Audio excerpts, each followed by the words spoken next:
삼성전자 거 쓸 거냐 SK하이닉스 쓸 거냐 나 모르겠다. 그런데 결국에 에너지는 필요하다며. 그러면 일단 에너지 쪽으로 가자. 원전 쪽을 보실 때 지금 두산 에너빌리티를 보시는 게 가장 좋고, 두 번째, 주식을 할 때 가장 위험한 부분이 뭐냐면 100%라는 건 없습니다. 그러면 이쯤에서 반도체 때문에 지금 난리 난 쪽이 하나 있잖아요. 에너지 쪽. 변압기, 전선. 얘네들 도대체 어디까지 가느냐.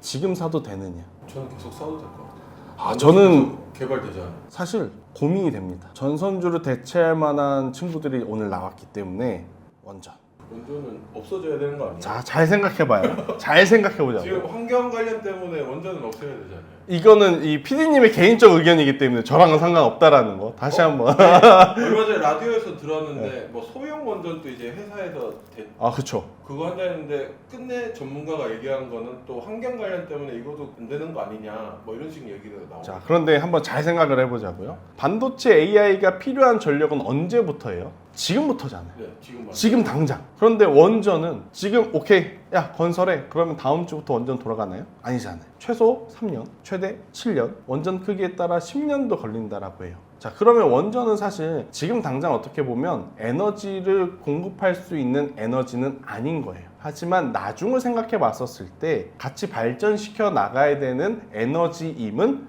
틀림없다라는 거죠. 근데 2050년까지 그런 걸 없애야 했잖아요. 그런데 여기서 이제 한 가지 변수가 있습니다. 마이크로소프트가 자체 에너지 공급 정책을 RE100에서 CF100이라는 것을 바꿨어요. 이게 뭐냐면 RE100은 정말 100% 신재생 에너지, CF100은 원전과 산화 연료 전지를 포함한 정책인 거예요. 그러니까 이들도 신재생 에너지로 지금 100% 공급을 받기가 어렵다는 것을 인정을 한 거죠. 그리고 심지어 프랑스에서는 탈원전에서 원전 정책으로 바뀌면서 원전을 그린 에너지로 명칭을 정정을 했습니다. 어떻게 보면 지금 환경적인 부분도 생각을 해야 되나, AI 산업의 지금 필수적인 요소가 에너지원이기 때문에 저는 원전도 꼭 체크를 해야 된다. 개인적으로 저는 전선주와 변압기 종목으로 수익을 많이 봤습니다. 재련전기와 대한전선을 통해서 봤는데 저한테 안 알려주셨어요. 원래 돈 되는 정보는요 여러분 자기만 아는 거예요. 그거 알려주면 안 되지. 제가 일단 하나 또 남겨놓고 가겠습니다. 일단 뭐 어떻게 보면 처음에는 변압기가 엄청나게 성장을 했잖아요. 변압기가 AI 때문에 사실 시작을 한 건 아니에요. 뭐 때문에 시작을 했냐면 10년 주기로 이제 변압기의 교체 수요 주기가 이제 미국은 돌아오는 그 상황에 처해져 있었죠. 경기도 지금 안 좋은 상황에서 인프라 투자에 대한 이야기를 하면서 바이든 정부가 어떻게 보면 변압기의 교체 수요도 빨리 좀 앞당겼고 그 사이에 AI 산업이 확 커지면서 전력이 부족한 상태가 되는 거죠. 그러면 야 우리가 생각한 것보다 더 빨리 더 많이 교체를 해야 된다. 그러다 보니 대형 원전 쪽에서는 HD 현대일렉트릭, 중소형 쪽에서는 재룡전기가 엄청나게 지금 이 좋은 수출 데이터를 보이면서 같이 성장을 했고, 변압기만 가면 뭐합니까? 전선도 있어야 되잖아요. 전선도 뒤늦게 움직였고 거기에 포인트는 구리 가격의 상승이었습니다. 그러니 생산은 한정적이고 지금 수요는 폭증하면서 앞단에서 지금 만들어지기만 하면 사가는데, 그러다 보니까 구리 가격이 엄청나게 오르는 상황.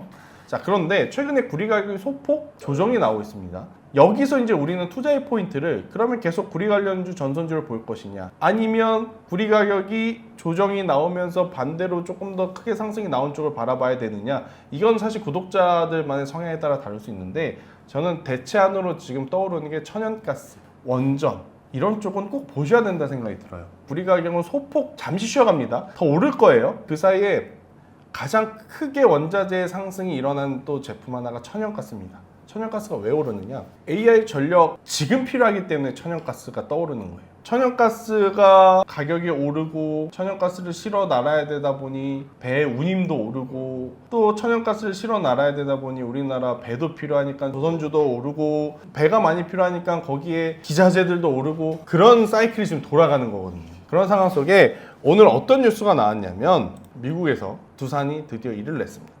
자, 우리나라는 공식적으로 2009년 UAE 원전 수출 이후에 단 한 건의 해외 매출이 없었어요. 정말 오랜만에, 일단 단독 보도라서 더 지켜봐야 되긴 하나 확률상 굉장히 높거든요. 왜? 두산 지주사가 투자한 뉴스케일 파워라고 하는 미국의 원전 기업이 있는데 금요일날 16% 급등했습니다. 그러면서 주말에 이런 뉴스가 나왔어요. 그리고 오늘 두산 에너빌리티와 두산의 주가가 이렇게 되고 있는 거라니까. 자, 상승도 상승이지만 거래량이 어마어마하다. 지금 시장의 집중은 삼성전자 거 쓸 거냐 SK하이닉스 쓸 거냐 나 모르겠다. 그런데 결국에 에너지는 필요하다며. 그러면 일단 에너지 쪽으로 가자. 이런 심리가 지금 여기 나오는 거예요. 그리고 두산 에너빌리티 올라가면서 원전 기자재 기업들이 지금 다 상한가 혹은 급등이 나오고 있는 거예요.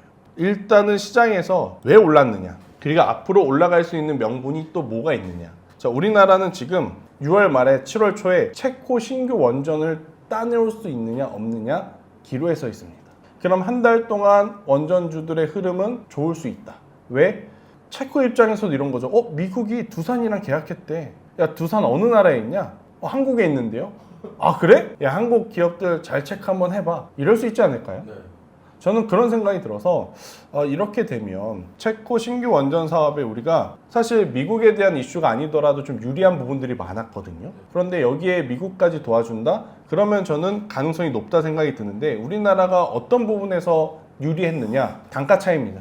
결국엔 대규모 프로젝트를 수주함에 있어서 가장 중요한 것은 뭐니 해도 머니잖아요. 품질이 좋으면서 단가가 낮은 곳이 있다면 수주를 맡기는 입장에서는 가장 좋은 선택지가 아닐까요? 한국 같은 경우에는 이미 검증이 됐죠. 중동 국가를 통해서 UAE를 통해서 이미 대규모 원전 시공을 했고 성공적으로 마무리한 상황. 지금 한국 대 프랑스의 이제 싸움인데 조금 더 유리한 부분이 많고, 그리고 여기서 한 가지 더, 두산 에너빌리티는 저는 여러분들이 꼭 더 보셔야 될 게 체코에 두산 스코다 파워라는 자회사가 있습니다.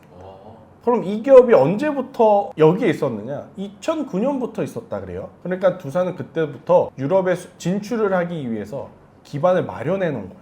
이미 그 스코다 파워에서 만드는 가스터빈은 체코 원전 쪽의 부품으로 납품이 되고 있는 상황. 원전은 첫 번째도 안전이고 두 번째도 안전이고 세 번째도 안전입니다. 한 군데의 어떤 부품사가 그 일을 하게 되면 사실 진입장벽이 너무 높은 산업이다 보니까 새로운 사업이 들어오기가 힘들어요. 근데 그러한 기반을 두산이 잘 마무리해놨기 때문에 저는 오히려 단기적으로 6월 달에 조정이 나오면 6월 말과 7월 초에 체코 원전 수주가 하나 남아있어서 꼭 보셔야 되는 산업 중에 하나다. 체코 수주 원전 규모가 어떻게 되냐면 30조 원입니다. 이 30조를 우리가 한다 그래서 다 가지고 올 수는 없는 거예요. 제가 체크를 해봤더니 여기서 최소 30%를 가지고 올 수 있다라고 합니다. 그러면 9조예요. 한수원이 우리나라의 어떤 원전 계약을 따오면 우리나라는 9조의 이익을 받을 수가 있는데, 두산 에너빌리티가 원전로에 1차 부품을 설치하게 되어 있어요. 2차는 두산 스코다 파워가 진행을 한다고 해요. 그러면 지금 원전주들 일부 많은 기업들이 많지만 그 중에서 큰 비중을 차지하는 기업은 두산 에너빌리티가 되는 거죠. 여기서 그리고 체코 원전은요 1200메가와트, 그러니까 대형 원전이. 그런데 어제 나온 뉴스는 SMR 소형 원전이에요. 그러니까 대형 원전도 가능하고 소형 원전에 대한 대응도 가능한 기업 우리나라에 그럼 뭐가 있느냐라고 하면 두산이 당연히 탑픽이 될 수밖에 없는 거죠. 현대도 원전 건설 그 능력을 보면 굉장히 높지만 이미 이미지 자체가 한국의 원전 대형 플러스 소형 다 할 수 있는 쪽은 어디? 두산 에너빌리티로 압축이 되고 있는 상황이다 보니 그것은 오늘 뉴스와 함께 거래량으로 우리가 한 번 더 더블 체크가 되었기 때문에 만약에 여기서 조정이 나온다? 그러면 그 조정이 무서울 필요가 없는 거죠. 왜? 2009년에 두산 중공업 시절에 대형 원전 수주가 있었던 가격대가 10만 원대예요. 지금 2만 원대입니다. 지금부터 가격 조정은요 길게 왔었을 땐 기회인 거예요. 결국 원전 수주가 진행을 하게 되면 체코 원전 수주의 어떤 클라이맥스는 이러한 상승폭으로 투자자들에게 저는 되돌아올 수 있다. 저는 여러분들이 원전 쪽을 보실 때 지금 두산 에너빌리티를 보시는 게 가장 좋고, 두 번째 주식을 할 때 가장 위험한 부분이 뭐냐면 100%라는 건 없습니다.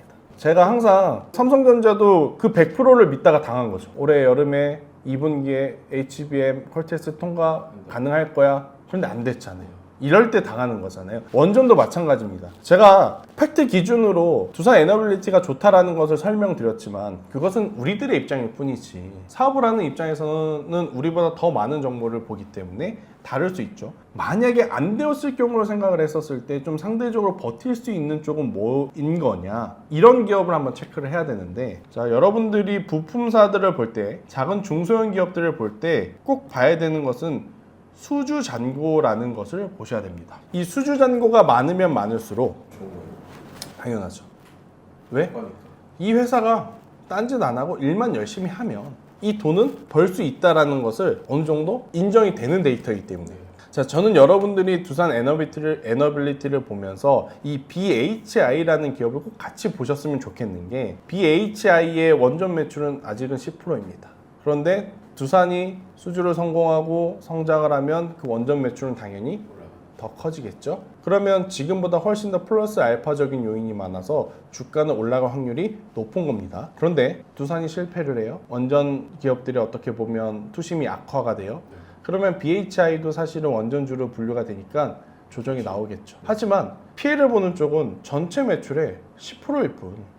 나머지 90%는 여전히 잘 진행이 되고 있다면 반등이 나올 때 어떤 기업부터? 이런 기업부터 올라가. 반등이 나올 가능성이 높다는 거죠. 그러니까 두산과 두산에너빌리티는 지금 전체 매출에서 원전이 차지하는 비중이 높지만 그렇지 않은 기업은 상승할 때는 물론 상승력은 다릅니다. 그들보다 약해요. 당연히 그럴 수밖에 없는 거예요. 하지만 안 되었을 때를 생각을 해보면 그들보다 더 방어를 할 수 있는 요소들이 많은 거죠. 자, 여기서 시가총액이 지금 3,500억입니다. 그런데 방금 보셨던 수주잔고 기준으로 보면 9천억입니다.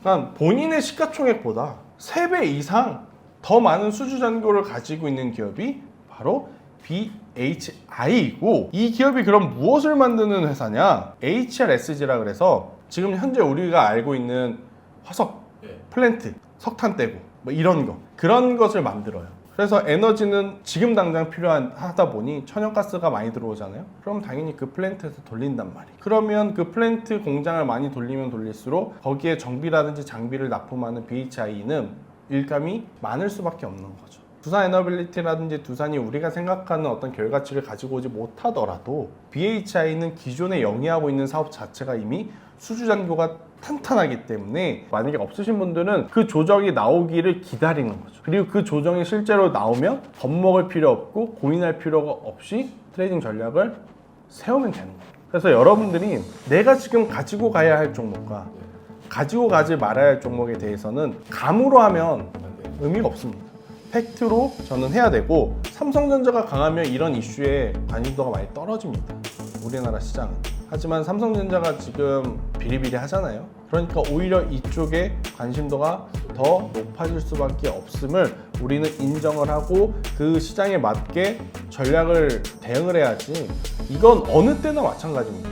계속 성장할 기업에 혹은 성장하지 못하는 기업의 비중을 조절을 계속 해주는 게 지금은 여러분들이 살아갈 수 있는 방법.